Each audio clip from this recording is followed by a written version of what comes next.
আজকের দিন, আজ 5ই অক্টোবর।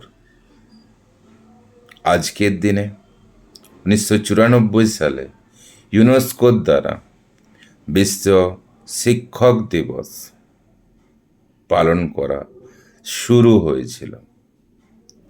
তার উদ্দেশ্য ছিল শিক্ষকদের সম্মান দেওয়া, শিক্ষকদের যে সমাজের প্রতি গুরুত্বপূর্ণ যে ভূমিকা আছে সেই গুরুত্বপূর্ণ ভূমিকার প্রতিদান দেওয়া। শিক্ষক হলো একটা শিশুর মায়ের পরে শিক্ষকেরই জায়গা। আমাদের ভারতে শিক্ষক দিবস পালন করা হয় 5ই সেপ্টেম্বর, যেটা শুরু হয়েছিল 1962 সাল থেকে সর্বপল্লী রাধাকৃষ্ণনের জন্মদিনে। এরকম তথ্য বা ভিডিও পেতে হলে লাইক, ফলো, সাবস্ক্রাইব অবশ্যই করবে। ধন্যবাদ।